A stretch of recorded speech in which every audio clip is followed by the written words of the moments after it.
Hello, my name is Greg Madison, and this is The Living Process. And this episode, I have a very special guest, Shirley Turcotte. Shirley is very well known in Canada and around North America as the originator of Indigenous, previously Aboriginal focusing-oriented therapy. And she rarely agrees to be interviewed and avoids the spotlight, as she says near the end of the interview. So, this is a real special occasion, and I was so glad to be able to listen to her describe her work because it's such a rich integration of some of the bodily felt sensing that we appreciate in focusing into a really broad cultural context that is much more community centered and relationally based than we often understand focusing in the more Western context. She talks a little bit about the ideas of all my relations and the red line that goes through one's ancestors right into the present moment and the present issue, the importance of land-based focus in therapy. I found it a very enlivening and fascinating account of the work that they've been doing now for 40 years. And it's not just in the therapy room, it's far beyond that. And it feels like quite a cultural movement, and makes me wonder whether there's a similar movement that could happen in other cultural contexts and sort of in the West more generally. Anyway, I was really happy and honored that Shirley would take time to talk to us. So, episode number 40 with Shirley Turcotte.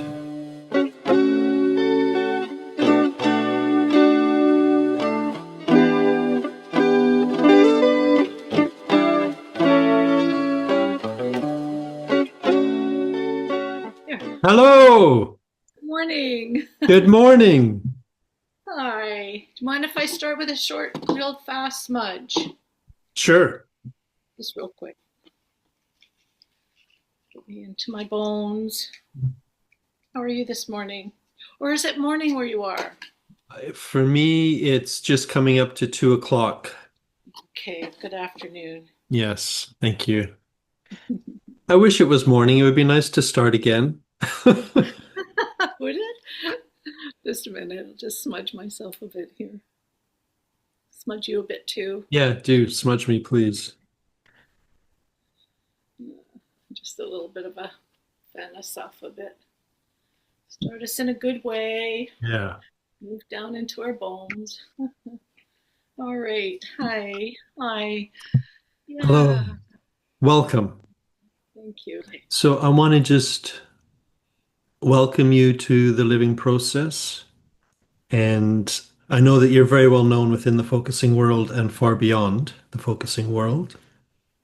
Um, I always like to start just by asking people how they got into focusing or focusing oriented therapy or whatever, how you ever found it. Yeah, it's quite the story, and Mhm. so I was way back late '70s and early '80s. I was doing a lot of Indigenous psychotherapy, and I was trying to bring Indigenous psychotherapy more uh, the into the eye, mainly into the Indigenous eye, into the communities, right? Mhm. Mhm. And there was a lot of pushback about what is even Indigenous psychotherapy. Like it was just I was introducing a whole new word, which was not, not exactly acceptable in the well, it's too fresh. And Mary Armstrong, a beautiful woman who just recently passed, bless Mhm. who I loved and have known forever, she was she would come to some of my workshops, and she said, "What you're doing is very familiar to focusing." Mm. So that's how it happened. She would she'd say, "You really need to know this tool because, well, she didn't call it a tool. You need to know this process," or whatever the words were. Um, and um, and so I was really busy. So I went. I don't even know where I went, but I went to meet Jean in some city. I think it was Chicago or New. I don't even know what city it was. He was doing a workshop. I went down, and I kind of liked what I was seeing because it was an inward process, and it kind of connected with all my relations, Indigenous philosophies in some kinds of ways. Hmm. And so then I spent uh, I don't know, over 4 or 5 years. I spent time with Gene. Sometimes I would go to his house. Sometimes I would, or we'd talk on the phone because I was trying to build a way of marrying, like Hmm. appropriating some of his language in particular, appropriating a bit of that process and kind of incorporating it a bit with Indigenous psychotherapy. And so in doing that, it formulated an all my relations perspective of focusing. And so by attaching him and his words with his appreciation, because I never did anything without his okay, right? Because that's important in the Indigenous world, right? If we're going to appropriate, we need to go to the founder, and the founder needs to give us permission. There's a whole protocol around Hmm. how that happens. Hmm. And so that was it. So I would do a piece of work. I would go over it with Jean, and this is okay. It was always okay with Gene. He was always so gracious. I always considered him, a beautiful elder. And I stayed pretty close with him until he died. And then I kind of left the Institute because we're very different. Indigenous focusing therapy is quite a bit different. But his language Hmm. and his connection allowed Indigenous focusing psychotherapy to flourish. So it was somewhat of justice and political affiliation, and somewhat uh, and parts of IFOT, parts of focusing, really resonated with Hmm. IFOT, Indigenous ways of knowing. Hmm. So it's quite, there's a marrying there, Yeah. and we've kept that. And I mean, as you know, I'm a half breed, which we don't usually use those terms anymore. But my Yeah. mother was a Russian Mennonite, but my father was Indigenous. I was not raised with my mother. I was raised more from an Indigenous life lived.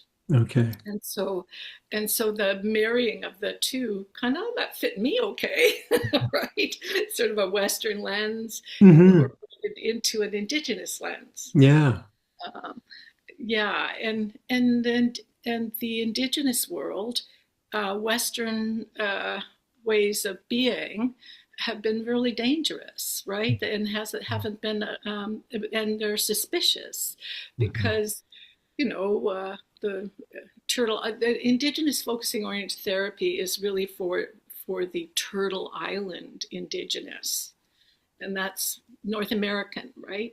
Hmm. And, the largest genocide in history ever, if you look recorded history, is a genocide of the Indigenous peoples. It's the largest in the world. It would come up number one on AI if you looked at what's the biggest genocide that ever occurred.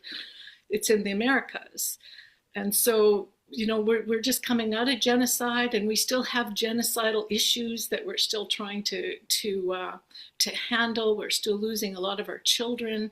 Hmm. Uh, we don't have land back. There's a lot of atrocity, uh, intergenerational and ongoing. murdered and missing, right? It took me 50 years to find my brother, who I just found, right? From the 60 scoop. Kids were dispersed and sent all over. I was sent to Texas, right? Children were sent overseas, they were scooped, taken. So we're still in it. We're still Hmm. in genocide and trying to come home. Whereas, languicide was a big problem. They took all our languages away. So trying to find a safe language for Indigenous psychotherapy was a huge challenge for me. Yes. Gene's language, the language he uses, Yeah. is less threatening from a psychological perspective for Indigenous. We need genocide-informed ways of being, right? Mm. Yeah, because our blood memory, which is we call the red line, is our experiential knowledge, and that needs to come into the psychotherapy. Let me just say something. I really love what you're saying, but it generates a lot of questions for Oh, me. So I want to just go back a little bit to see, first of all, if I really understand. You needed to have an integration of some kind of some of what Gene had come up with and some of his language, because I'm guessing a lot of his language, his attempt at least was to make it as everyday language as possible rather than trying. it's culturally neutral. Yes, Yes, exactly. Not pathologizing, not exactly. overly academic and alienating. And may I say dangerous to Yes. who have been languicided, which is Yeah. huge for the Indigenous community. Languicide is huge. Yes. It's a murder of culture and everything. So you were very careful Yeah. about what you brought in. And you also were very respectful back to Gene about, not wanting to take something from him and use it in a way that he wasn't approving of. So I really appreciate that. But my first question is, it sounds like focusing gave you at least partly language, but also maybe more than that. I'm not sure. But that you Gave me you you were power, a power. Western power that Okay, yeah. Indigenous were still being so oppressed and Yes. suppressed Yeah. that if you just called it Indigenous psychotherapy, Yeah. it would not be received. Okay. So he was like the oil that could help receive the medicine. Yes. You need something to pass the medicine forward, and no one was going to. And so we needed something like Gene, who Hmm. was willing to allow us to appropriate it, to Hmm. bring those medicines forward. Hmm. Something about the world that he was in, bringing that in some way, sort of being able to pass it through what you were doing so that others could understand it and respect it more. I think Gene understood genocide, Yeah. and I think he understood that we needed something very different Yes. that could be alongside. Hmm. That's how I would put it. Hmm. Um, Yeah. and he kept me close, which was very helpful. Right, he was Hmm. always accessible to me, and Hmm. he would even call me. So Hmm. he was reciprocal. He was Yeah. so respectful in a cultural way. I don't know, the protocols of indigeneity, requires relationship. Hmm. If you don't have relationship, everything is in relationship in the Indigenous world. Hmm.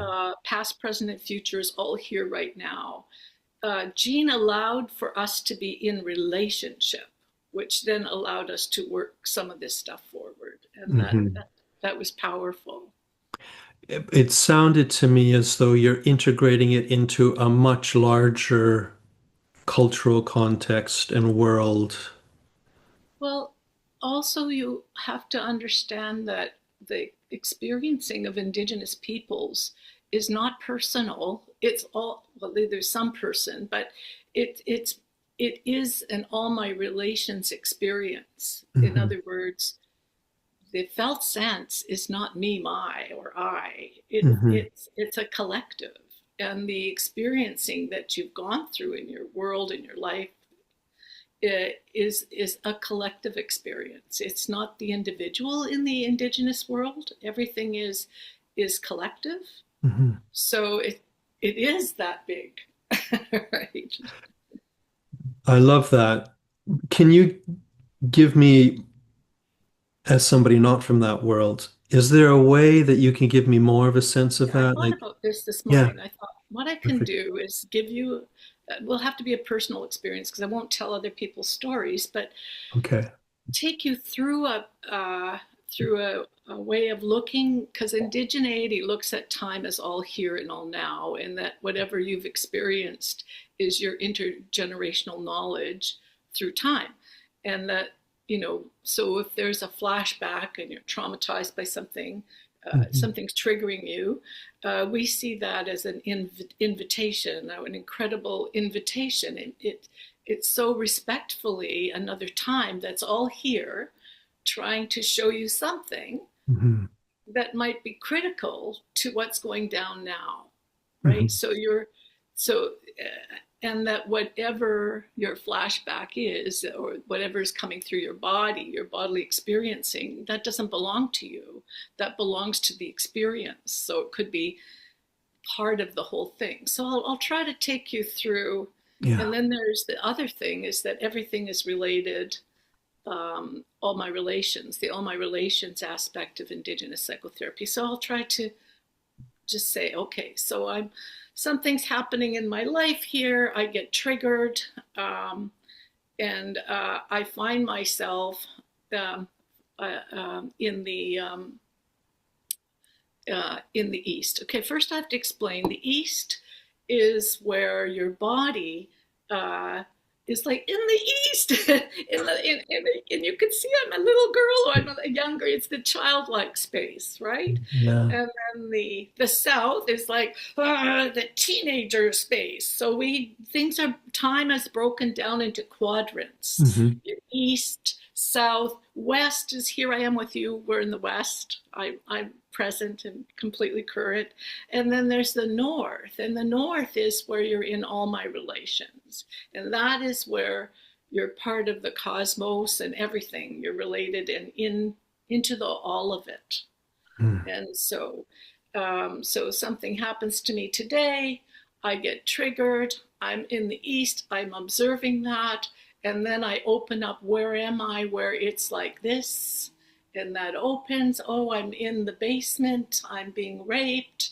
Okay, what else is happening? So you don't relive any experiences, you start using that flashback as an opening to see, because it's all over, it's already taken place, right? So Hmm. I can then see, okay, what happened? I moved into the wall, into the concrete, a wall. So I'm there on the bed, there I'm in concrete. And then that's when the kind of the magic starts to happen. That's when you go, okay, never mind what happened over there, be in the concrete. What's that there? Um, okay, what is the concrete doing? What is concrete? Okay, so I'm in the concrete, it's holding me, it's cooling me down. The concrete's cooling me down from this hot stuff that's going on, this horrible hot stuff. I'm cooling down. Even going even further, what is the concrete? For, let's see, you're in relationship, the concrete is as alive as you are. It has as much personality and information as you do, because all my relations means everything is alive. Hmm. Everything is in flux. Everything is part of it. So let's see, what is the concrete? It's stone. It's made of stone and water. Well, that's stone and water. That's medicines, right? What's that? Stone and water. That's like stone is the oldest ancestor of all. Okay, I'm being looked after here. And just lets me go even further. If this stone, uh, is there more? Okay, yeah, this stone is, if this was an actual ancestor, okay, well, in this case, this stone, yeah, this is my great grandmother. My great grandmother's here. So what you're picking up there is your orders of attachment instead of your attachment disorders. So with those orders of attachment, then conversations can happen, whatever they might be. What that place knows and can tell me about the now situation that might be helpful. Let me just see if I can. Oh, yeah, it's saying, be a stone in that situation, right? Whatever. So not only does it, uh, help you be beside the atrocity without it and lowering your entire nervous system. Mhm. It allows you to pick up medicine and information that will currently help you respond with today's problem, whatever that problem might be. The information will be there. But that, that once you're down in there on time, in time, down in time, your bodily experiencing, let's say I go back to that experience and I don't go to the wall and I just notice instead, because you can notice anywhere because time is all around you, the experience is all there. What am I feeling there after or whatever? Let me check into my body. It's like it's like a wanting to pukey thing here. So then you could check even more. Notice, is that all yours? And then when I notice it, that pukey thing is the whole thing. That's my father's pukey thing. That belongs to all of us. That's not just me. So those huge, heavy duty, massive, horrible feeling places if they're that big, they're generally not you, they're part of all of it. And then where would I need to put that down? And that's where land comes in so beautifully. I could put that, let me just check where would I put that, and only the client knows. Okay, that's going right to the left of my house over there, into a patch of a patch of poison ivy. I don't know what, but that's where it's going today, right? You can never guess. You can never. Yeah. Only your client knows. So you're really facilitating this movement through time, where everything is interconnected and everything is relatable, because all my relations means every single thing is alive. Right? So it has something to say and knows something about whatever went down anywhere in time, right? And the ancestors that are connected with that particular issue will be different. The red line, which is this thing that I just showed you with time and space and everything through time, that whole thing will look very different depending on whatever issue it's anchored to. So something different will show up completely unbeknownst to you or whoever's sitting there. So you can't predict, you can't prepare. Yeah. Right? Because the red line isn't all my relations line, and it's where all the orders of attachment lie. So you could have been diagnosed as attachment disordered. As soon as we get you into learning this modality of how to connect interconnectedly, all your orders of attachment start sweeping in. It actually changes your whole neurobiology. You start to walk differently in the world. Can you say more about orders of attachment? The orders of attachment, Yeah. usually when we're meeting people who have been through genocide or trauma, things have been broken really badly, especially if it's an intergenerational genocide, like in North America, like in the Americas, it's an intergenerational ongoing genocide. So, we still don't have clean water up north, right? We still don't have languages, or so much is being still murdered, right? And still being lost. That people come in to psychotherapy pretty disconnected and maybe have had a whole bunch of labels. You know, you never had your mother, so there's an attach. I never had my mother. I don't have an attachment disorder because I don't have my mother. But everything is geared up in the Western world to look at everything in the now and current. Hmm. It doesn't look holistically through time and through the generations. And in the Western world, things are dead or alive, and so you don't even open to the attachments that are all around you, the land-based attachments and the intergenerational attachments, which includes ancestral and the plants, the animals, everything that's all there. And so um, when someone comes in, they've been colonized. We have to decolonize them, right? They've been colonized. I, me, mine, and now. And in the Indigenous world, there is no I, no me, no mine, and it's like quantum physics. Past, present, and futures are all right here, right now. So time is very big. You know, it's huge and dimensional, and so the attachments are always living and alive. So because the time is always alive, there's no dead time, there's no linear time in the Indigenous world. It's not linear. It's not past, present, and future is linear in the Western world. Yeah. And so when you're looking at your client, you're looking in the now more, and and I don't see that. So if you're sitting there and I'm working with you, everything you're connected to is here in therapy too. So you're not my only client there.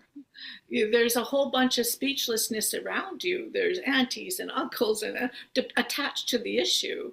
There's plants, there's animals, there's all sorts of things. But you maybe just came to therapy and you don't know about your orders of attachment. Hmm. You're coming in all attachment disordered.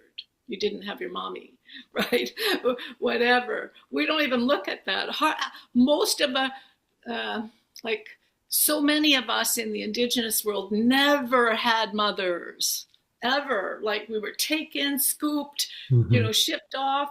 It took us years to get our families back together. And then that was it. Like, how do you do that? It's complicated. It's difficult. It's, right. And so you're sort of, and that's the piece that becomes untrustworthy about non-Indigenous based psychotherapy for genocide survivors, because they're minimalized to this little way of being that is not gonna, because you can't survive genocide. The people that weren't at the time when these atrocities are happening, if the concrete wall wasn't there talking to me or helping me, like, in other words, the attachments were all happening. They were always going on. And that's why you're still here, right? And we always say that we're still here. Why are we still here? Because our orders of attachment never ever left us, but our ability to see them and to connect with them was colonized. And so when we're doing psychotherapy and Indigenous psychotherapy, we are not just healing ourselves and our relatives, we're healing our ancestors, right? They need help too, right? They help, especially the ones that didn't have to go through colonizations. They come as big helpers with all the things that they can bring. But those that were like severely scooped and traumatized and murdered, and we need to help them too, right? So it works in all directions. Relationship happens in every direction, past, present, future. So even our ancestors are. Yeah. One of the things I'm getting from you is that, again, it feels very enlivening just listening to this, and there's a lot in it. but I wanted to say a couple of things.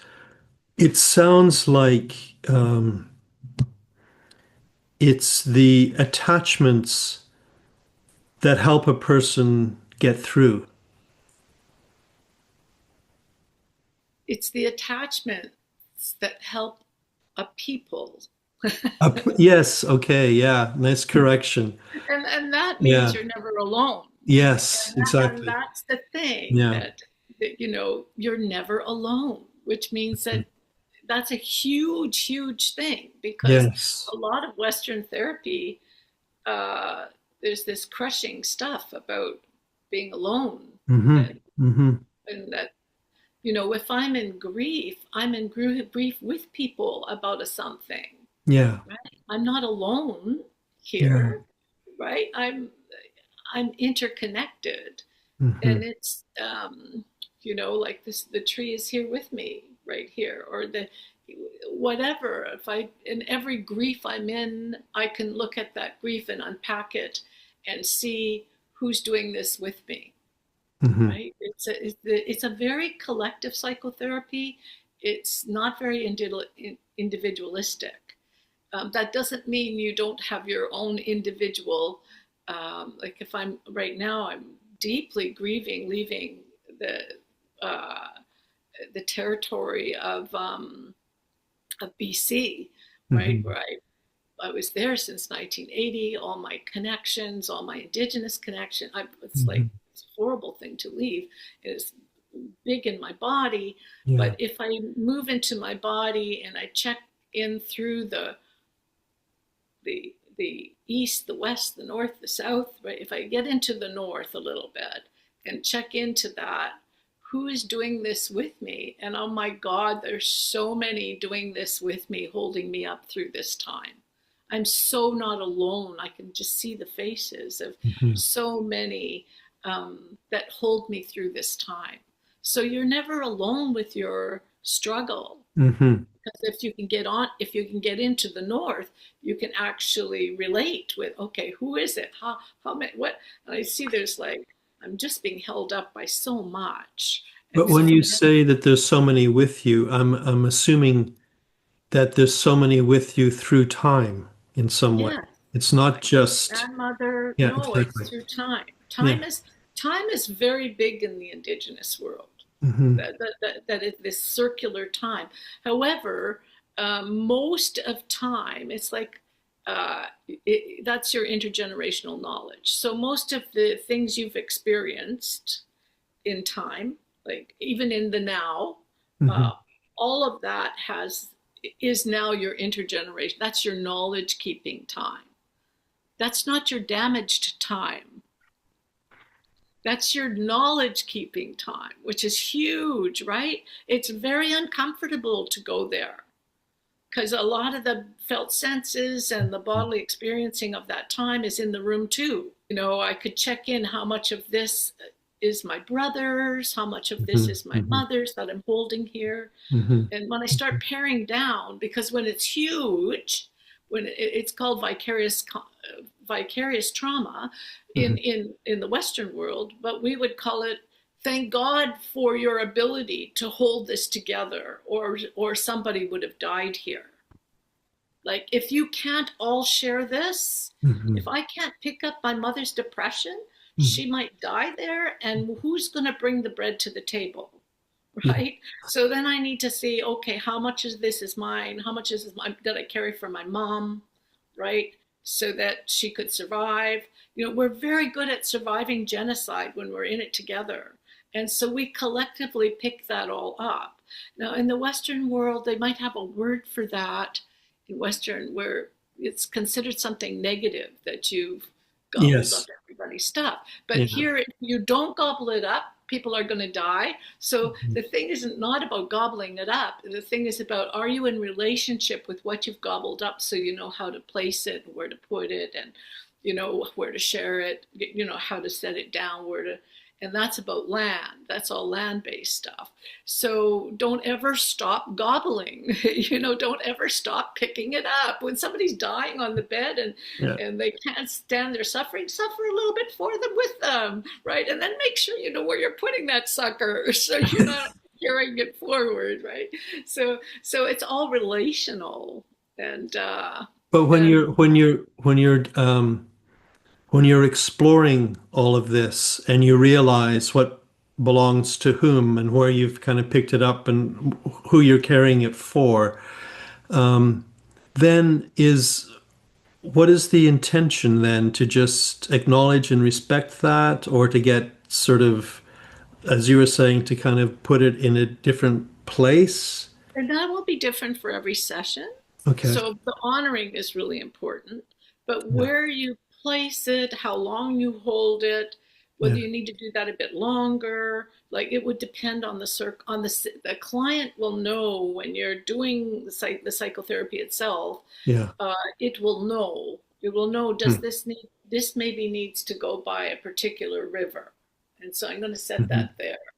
Hmm. The tendency often is for the client to want to give it back to that other person, and I interrupt that right away. Say, just check in. Are you absolutely sure that that's where it needs to go? Because they don't even know they have land-based alternatives. So the land-based alternatives, land-based is so important, right? So they can see, right? Hmm. And sometimes, do you want me, I'll even say, do you want me to hold that over here till next week? Right, or Hmm. whatever, right? So Hmm. it depends on, as we're working through where that should, whatever, right? But the more important piece is for them to understand how deeply they love, and love is everything, and love and kindness is everything. For them to understand the kind human being in time that they are, in and their blood memory, you Hmm. know is that ancestral, is this how your people operate, and they'll check inside, where did you learn this from, right? Oh, which ancestor, and they can feel the line of kindness, or the line. You really want them to know their roots, their Hmm. intergenerational roots, Hmm. right? So they know who they are Hmm. in time, ancestrally. Like, I know my great grandmother comes through me. I know I'm on her line. I really tried really hard to find out if the Russian Mennonite white side of me. I even went to Russia trying to figure, Oh, like, wow. do I have a line here? Let me feel some of this. I could feel nothing. So that my strongest ancestral line. So I pick up some. This is the first time I'm living in an all-white environment, and so Mhm. I have to get a real. I get I laugh about it, because here I am in this white building. I'm used to thinking, well, it's about time you kind of connected into some of that whiteness, Shirley. So it's hilarious in some ways, and but some of these lines, some of your intergenerational roots are pretty solid and strong, and that blood memory is just like whooshing through your system, right? Mhm. Which is, in my case, comes up through my great grandmother, just whooshes through me. Mhm. Um, and So I want that for my clients. I want them to be able to, not just be here, but to be here, Yes. right? And Yeah, to yeah, know yeah, yourself yeah, through time, yeah. and love yourself, and you get so many. It's so rich. Do a lot of the people that you work with, do they already share this vast understanding of the Oh, culture? IFOT is open to.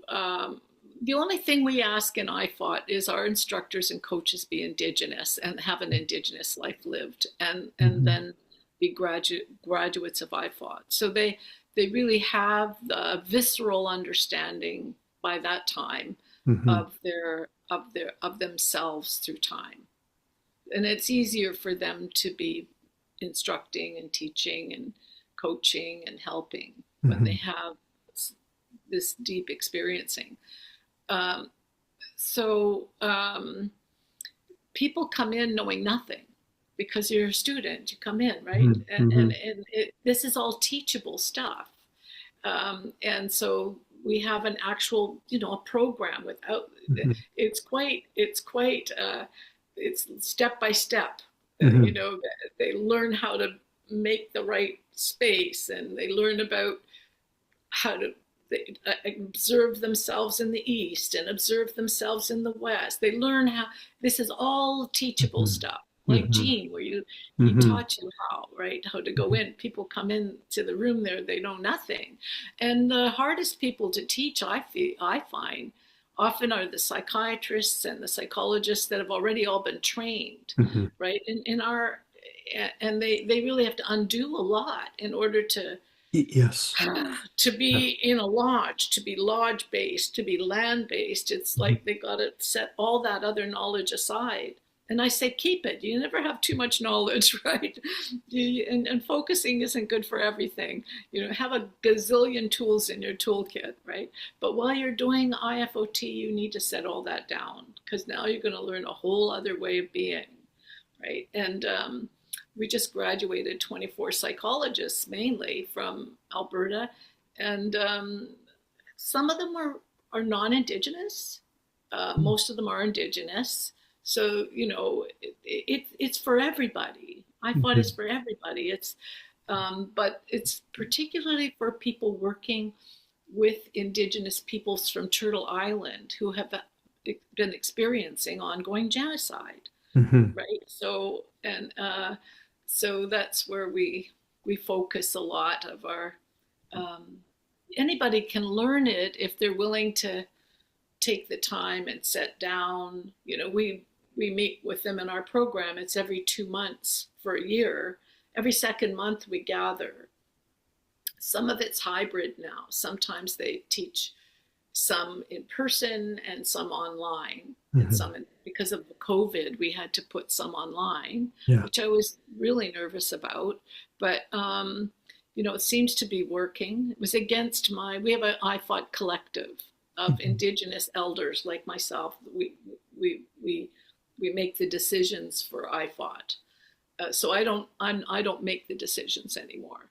I try not to make any of them wherever I can. I try to step back as much as possible. Yeah. So, and it was this decision was that they were going to do this, and so we did adjust it, much under my duress, because I didn't think it could not be done online, but they did, and bravo to them. So after COVID, I was hoping everything would go back to in person, but it's very expensive Yes. because you have to fly instructors in and coaches in. For every four student has a coach to to to watch and every single thing they do to get them on Mhm. that red line, right? And to get an issue anchored for Mhm. that red line conversation. So it's intensive, and yeah. So in the program, the first 2 days about getting their brains to rethink, come off the Western thought, and come into an all my relations perspective on all of things that relate to trauma. And then the third day is actually practicing that. So it's a very practical program, hands on. Right? Wow. The reason that I was asking uh, just about who you would see in therapy is and what they might already know is because I'm thinking, when you're talking, although I don't come from that culture, a lot of the things you're saying, my body intuitively uh, is enlivened by. And knows. This is the And other thing. yes. Your language doesn't know, Mhm. but Mhm. your body and your spirit knows every single thing I'm saying. I always Mhm. say IFOT is not new. This is Mhm. ancient stuff that's been here Mhm. forever. We all know it. Mhm. Every one of our clients know it, not in their brains, but in their bodily self, right? So I think that's why people resonate to IFOT. we never advertise, as you notice. I try not to, for you to ever try to find me. I try to Mhm. hide from people because the waiting lists are years long, Wow. right? I try, I mean, I think even like for this interview, I had to think long. Am I really going to do it? What if the phone starts ringing? What if people start, we can't help them Hmm. because we're running like, I don't know, maybe 5 programs at a time, which have like 20 students, and Wow. that's been ongoing for years. When But you keep it quiet just because enough people find a way to find you, and you and can't there's be. still a huge waiting list, that's Yeah. one thing. But the Yeah. other reason is genocide. They'll kill it. They'll kill it. Or How they'll would, appropriate it. They'll yeah, either kill it or appropriate it, right. right? And so you notice I'm very reluctant to do interviews. You will not see me up at a conference. Hmm. I won't go anywhere where they make me talk about IFOT because I'm protecting the baby. Yeah. Because the baby always will be murdered. In the Indigenous world, our babies get murdered. I hate It's, to say it, yeah. right? And at the same time, IFOT is like a wildfire. IFOT has lasted for over 40 years. That's unthinkable for an Indigenous program. Hmm. Unthinkable because they get wiped out as soon as they're, you know. So all of that protectionism, and I'm not going to tell you what I'm really doing. I'm not Hmm. going to give interviews, and the secrecy has worked quite a bit. Yeah. I just Yeah. work behind Yeah. the scenes. Yeah. Don't work in the big. And like you said, it would just surprise me when you first came on and you said to me, "You're well known in the focusing field." How could I be well known? You wouldn't see me anywhere in the focusing field. Well, that's interesting that somehow Yeah, it's getting through, even though you're not easy to find. yeah. Yeah. Can I just ask, when you were first talking about focusing and finding the similarity between what you were already doing and what Jean was talking about, it sounded as though there were some things that really resonated and worked well. I'm wondering if there's some things that really weren't right for you to carry into your teaching and program. Well, I think the main thing is looking at the felt sense Yeah. uh, from a non-collective perspective. Uh, but at the same time, having said that, my gosh, we can talk about a felt sense Hmm. differently. Hmm. But my goodness, here we are together. You Hmm. can look at the felt sense and Hmm. it be all, yours or whatever that is. I can look at a felt, it's still all a felt sense. Hmm. I can look at it way more broadly and Hmm. more, through time and more collectively, because the felt sense generally isn't even you, right? It's connected to something that's vicarious and that is intergenerational, and that you are just a small little piece of the felt Hmm. sense. Hmm. The you of it is just a small part of the felt sense, Can right? I ask a question about that? Um, and again, I'm not exactly sure if it is a question that makes sense, but the question is, for me, if I'm focusing and I have a felt sense, and it's a felt sense that really quickly I realize this is more than me. And maybe I even get images or senses of people in my family or where I came from or growing up on the prairies or all sorts of things that I think this is broader. Yeah. The question sometimes is, why is it coming through me?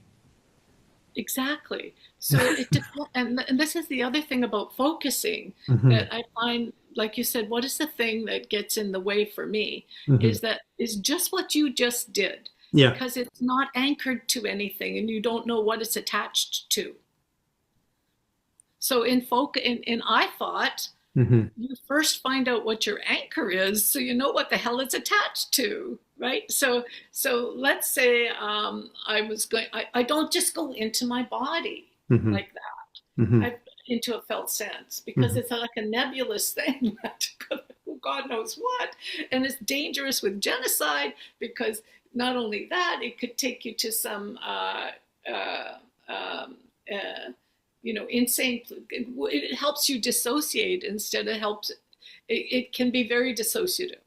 So let's say a client comes in and you don't ask them to go into their body right away. You would first say, what are some of the problems? What are some of the issues in your life? And you find out what one of their things is that you're going to target today. And once you've got the target, you anchor that in your lodge. In other words, okay, it's about it's about my 3-year-old son who vomited at school and the teacher blah blah blah or whatever. And so you put that there on the lodge. Oh, you can't see me, but there's actually a lodge in the Indigenous world, and the psychotherapy doesn't happen across. It happens down on a lodge. Okay. So a lodge is the gland itself. You work from the land up. You don't work from here up. You work from the land. There's an anchor, and then you come to the body. Okay, let's see, what's that like? What's going on in here about that? So you know what that is right away. And once you're in the here about that, then you might end up on the red line. Like you said, everybody's there. Where are you in time? What's happening there? And then there will let you know what it knows, the knowledge keeping piece about that time. Some of it will be vicarious, some of it, but there's a conversation that goes on there that is about that issue. So then that thing over there knows something, and it will inform you. Then you bring it back from the red line back into the self. What's that? All of that trying to tell you about that, right? Because it's about today's world. We always keep it about today's world. And it'll give you a sense of what you need to do next, what's going, a whole bunch of information. So the anchor is critical. But the anchor is also, it sounds very personal. Well, the issue is a personal issue for sure. Yeah. Right?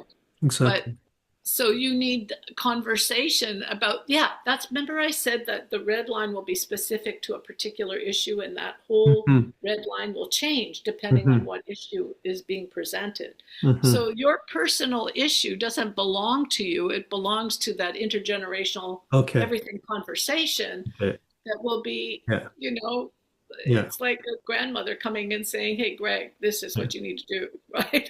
but it's like your issue is the current spot of that red line. Because if you just go into the red line, there's so much there. How would you even find out what is related to that, right? So again, you anchor with an issue, a situation, a thing. And also it'll cut all your dissociation down. I don't have clients dissociate in my office. They might go to places where there was memory dissociation, but there's no current dissociation going on in IFOT sessions. There are memory dissociation, places where there was some dissociation. Right? So, which is really important when you're dealing with genocide or PTSD. Right? You don't want your client dissociating on your couch, because what the heck, right? So that's why the anchor is also very critical, because they know what they're working on. Yes. So you wouldn't, as some focusing people might, and as I might sometimes, start by going into grounding yourself first, but not in an issue. But start by just noticing that you're feeling something and you don't know what it's about. I would never do that. You wouldn't do that. It's dangerous for genocide. Okay, interesting. Because God knows where you're going to go. And we've learned that over and over and over again in genocide-informed psychotherapy. Like, do not just go the fuck in there, man. You're talking genocide here. Know what you're going in for and what that's anchored to, right? And keep your client really safe. What's interesting is once they learn how to do that, people get better really quickly. PTSD can be handled very quickly. if they have, the safety things in Hmm. there that are required, anchored, lodged land, you're on the land, into the red line. They're not alone. Get into their intergenerational knowing, their Hmm. experiential Hmm. knowledge. They're the knowledge keeper, not you. You're Hmm. no knowledge keeper. I always say, I'm Hmm. not the knowledge keeper. You are. Let's go find out what your knowledge keeping is, right? You're the one who knows it all. You're the medicine person here. I'm just your facilitator. I'm just the person trying to help you find your red line and Hmm. gather up your medicines and knowledge so that you can have a good life, happy life, right? And we have a lot of fun in IFOT too, and we've been through such tragedies together. It's a Yeah. hoot. It's amazing what we say. You found your kid last week? Oh my God! Right? So we have a way. There's a lot of humor in the Indigenous world to help you through, to Yeah. soften the blow, to keep you all together. Yeah.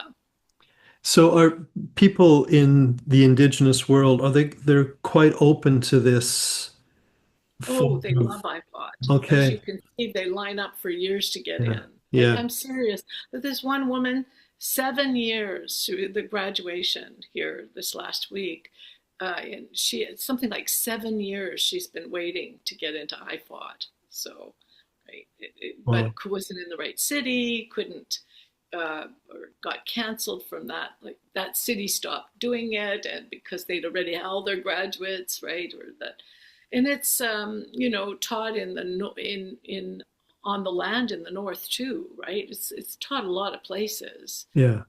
It's not always your university classroom. Sometimes Yeah. it is. Hmm.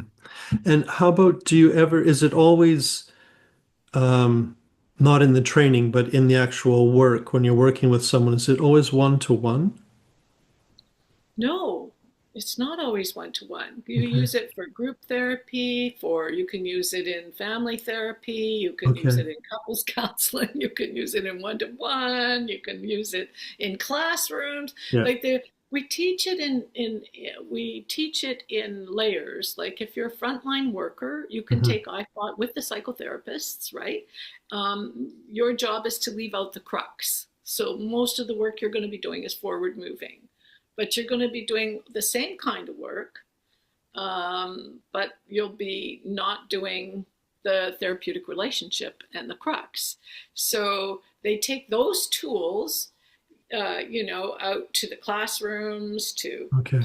to the field. We even have police officers who learn IFOT so they can do a better job in the field when they're working with Indigenous communities, nurses, doctors. And the hardest ones for me are the psychiatrists and those that are deeply trained in psychotherapy. You know, that's the hard part. Mhm. And people have to get used to that you're not allowed to ask any questions until the last day, the afternoon of the last day is full of clinical supervision and questions. So they have to sit on all their questions because we're, we're flying into a city. We can't Mhm. afford to waste any of their time, and their communities need them now. So it's really intense. It's just work focused. There's Mhm. there's no navel gazing, right? Do, and then on the last day they get to debrief. Usually by that time they're too tired anyway, and then you don't have to answer any questions. Not true at all. Not true at all. They have a gazillion questions. But when it's in the group format, do you revise the way of working at all, or?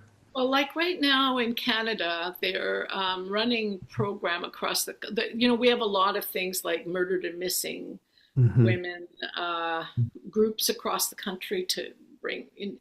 Right now, we're doing all the um, the men and women who were sterilized by the state, right? Many of us were sterilized, Okay. right? Um, and I don't want to go into it, but so now we're bringing out their stories, that truth telling. So we have sterilization groups, survivor groups, Mm-hmm. right? And so we're using IFOT a lot for that, right?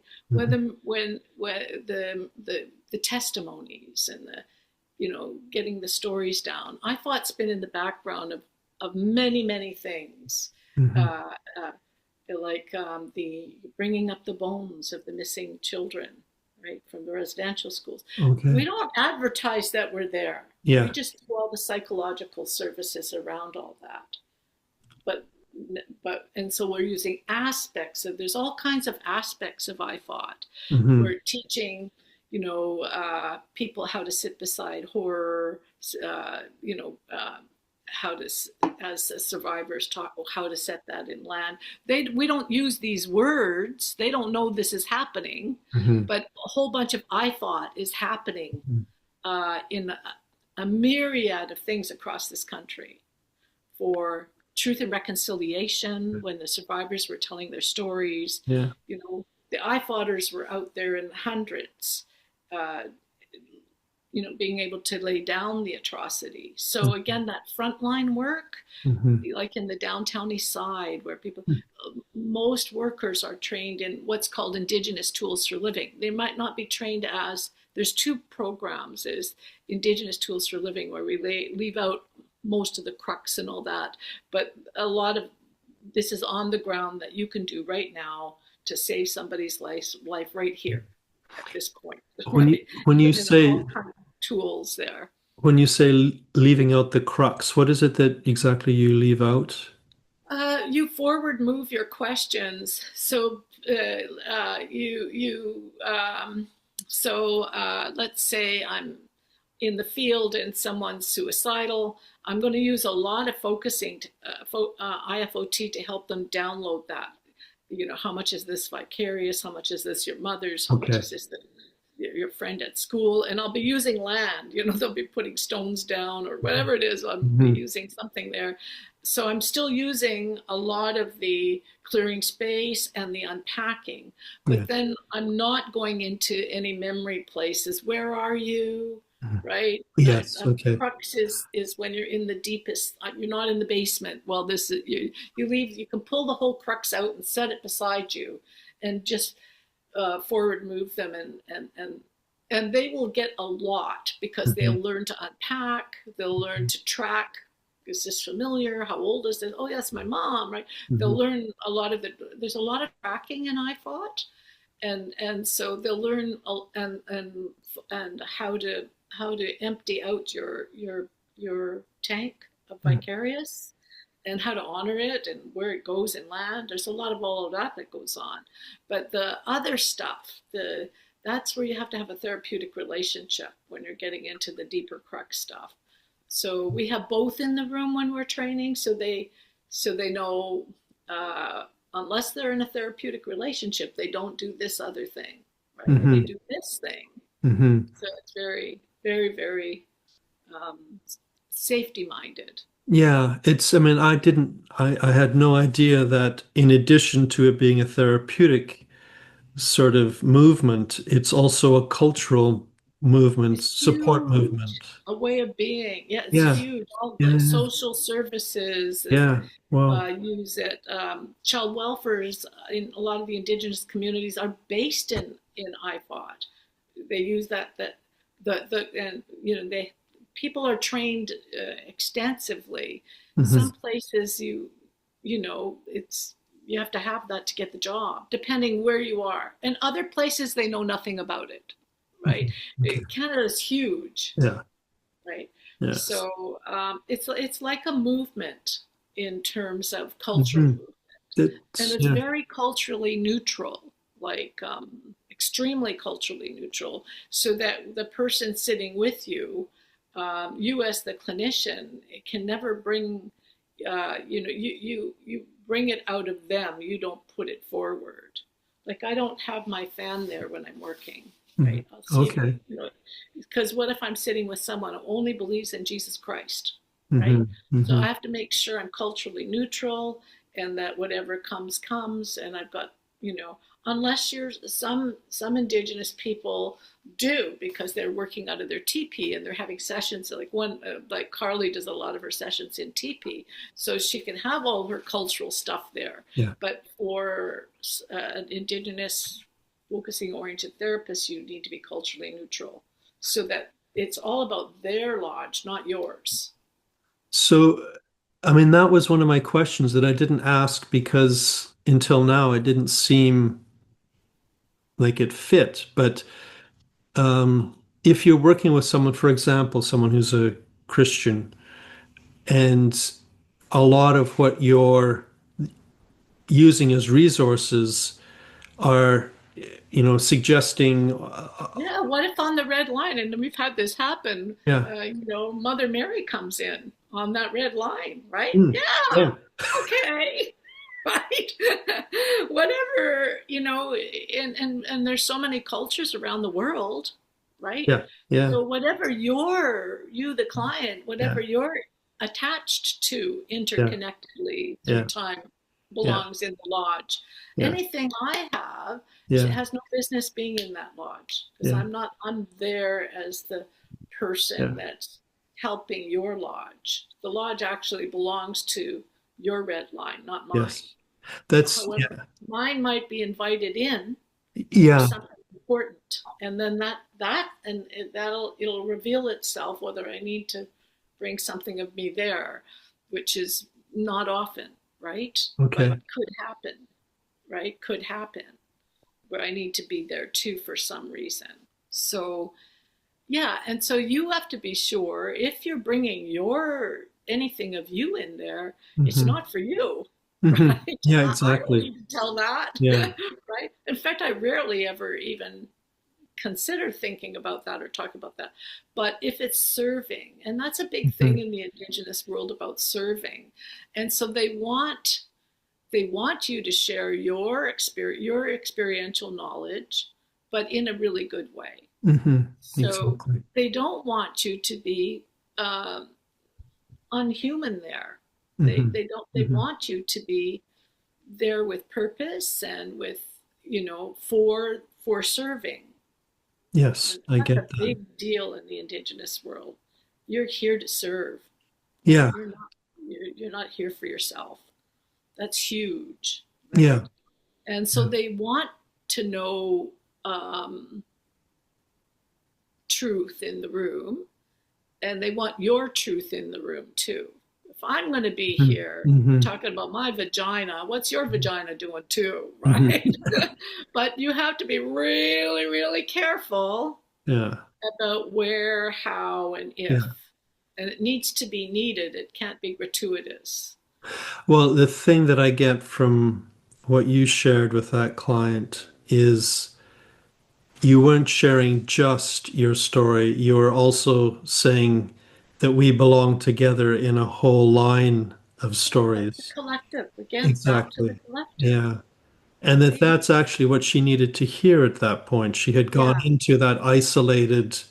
Her whole body, and she was all better after that, and Yeah, ongoingly better. I yeah, mean, literally, yeah. literally falling into the collective Hmm. shifts everything. Her Yes. whole neurobiology Yeah. changed, her physiology changed. Hmm. She walked differently, she talked differently, she began to live in the West and not stuck in the East and the South, Hmm.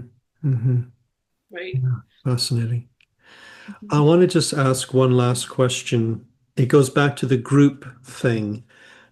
Just because you were saying how important it is to kind of ground the issue in the lodge, and that only then do you begin to sort of work. You would never go straight to the body.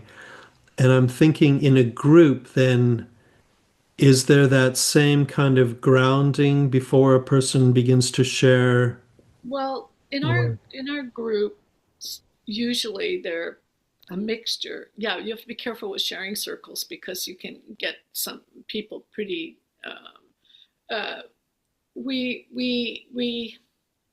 help teach because there are so many sharing circles. We help teach facilitators how to have them share into a fire or something in the middle of the lodge. So they're just sharing, they're not just sharing and getting lost, because Yeah. sometimes you're talking about just sharing circles versus therapy circles. IFOT therapy, group therapy, has really an agenda with topics, and everything is anchored to a particular thing that you're going to be doing. Maybe you're Okay. teaching them connect and protect today, how to sit beside trauma. Like, so you have an agenda in a Okay. therapy circle, but in a sharing circle, you never know what's going to come. Yeah. So you have to, you teach your group, even how to sit. So if I come at you like this, right, this, and I'm sharing with you, I'm putting that all right into your body. Do you see Mm-hmm. that? It's Going right into your chest, right? Fuck, that's dangerous, right? So I have to, you teach them how to sit sideways, and how to something called connect and protect, and how to share into the fire. So you're not sharing on anybody, because okay. then you get the catastrophe and the genocide flying all over the place, and Yeah. everything becomes, people get triggered. And so there's a whole bunch of techniques where we teach people, Mm-hmm. how to set up their group lodge so Mm-hmm. that they're sharing genocidal shit in a safe and productive way, right? And so, right down to, you know, your audience, know who's coming, if you know which one's coming, like, and we put our facilitators, we you know, in the middle of different groups, so that we can reframe things. You know, this person said that, then we'll have that one reframe it, and then the next goes on. There's a ton of facilitation Mm-hmm. training that goes, that that we teach, facilitation training, that is genocide informed, uh, land based, Mm-hmm. and has the medicines it needs there to let that go smoothly, so that you're not actually creating trauma. You can grow trauma in a minute, right? It's easy to grow trauma, right? Have somebody spill it all over, you know, tell their story way out here on top of everybody, and then everybody, you know, that thing has grown into this monster. So learning how to contain all of that is, you know, again, another training that people have to go through. We teach That, them how to do that, especially when it comes to what's going on in Canada, because there's so many truth and reconciliation circles, sterilization circles, murdered and missing circles. It's endless, endless, because, you know, the truth telling's happening over the last 10 years. mm-hmm. Yeah. That's just sounds so wise and Mm-hmm. crucial. I really Trying to appreciate that. save a life, right? Yeah, yeah, yeah. People go away and kill themselves after they tell their stories in the middle of the night. Mm-hmm. 4 days later, Mm-hmm. if you didn't have some tools there for them to take with them. Yeah. I'm very conscious of the amount of time I've taken. I want to Yeah, just it's over. Yes. I want to just ask. I want to just ask if there's anything else that No, you no, would. goodbye. Okay. And also, I often put like a website or a way of contacting.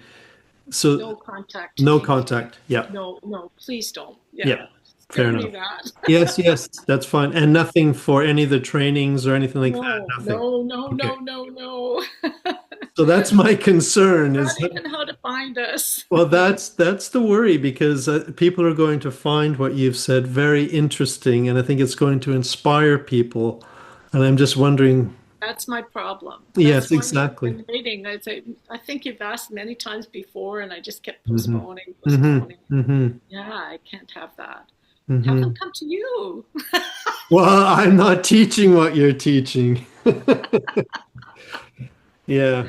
The Mhm. Aboriginal people are, the Facebook is our main medium for how to get a hold of people, Okay. right? In in IFOT. Hmm. So there is, I think you're on that IFOT Yeah, Facebook group. yes, I am. Yeah. What if I do this? Just put out the conversation as normal and they'll hear it. I'll leave this in, so they'll hear me say, if anyone is so inspired, the first thing is to see what you can make of it in your own community, potentially, how you can begin to evolve and ground this kind of work in your own culture, your own area. The second thing, I guess, is if you're so inspired and you really, really do want to read a little bit more, find out a little bit more about the IFOT, there is the chapter in the book that I edited. Yeah, and there are a bunch of articles. YouTube Indigenous Focusing-Oriented Therapy. Okay. If you YouTube Yeah. Indigenous Focusing-Oriented Therapy, there are Yes. tons of little Okay. vignette Perfect. videos that I make I make that for the northern communities, Okay. and so they can actually see some of the work there. Okay. Oh, thanks, Greg. I Thank did you it. so much. You did it, and I really Take appreciate it. care.